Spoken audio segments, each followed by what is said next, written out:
Страдате от болки в старите и мускулна умора, знаете колко инвалидизиращи могат да бъдат тези проблеми и колко много влияят на качеството ви на живот.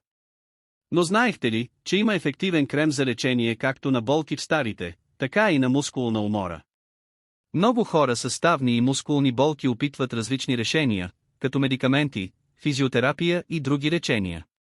Един ресурс, който е дал положителни резултати за някои, е използването на локални кремове, като крем ARTHROLIX Active.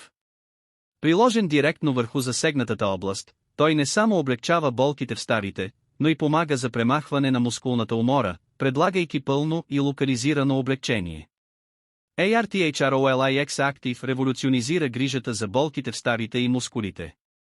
С ексклузивна и естествена формула, доказано ефективна, той намалява възпалението, облегчава болката и се бори с умората, като насърчава незабавен и траен ефект.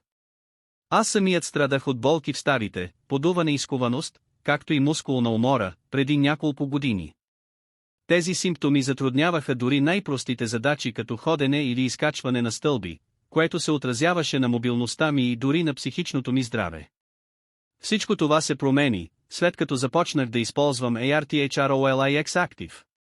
Болката изчезна, мускулната умора намаля и успях да възобновя дейности, които преди бяха невъзможни поради дискомфорта. Този крем наистина подобри качеството ми на живот.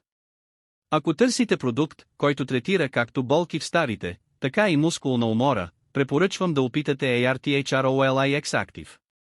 Безопасен, лесен за употреба и изключително ефективен, той може да ви помогне да се чувствате по-комфортно, освежени и с повече свобода на движение за нула време.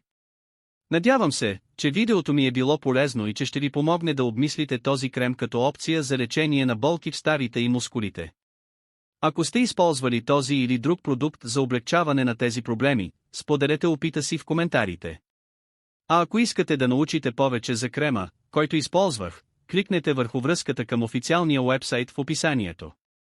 И не забравяйте да споделите това видео с приятели или семейство, които също биха могли да се възползват от този опит.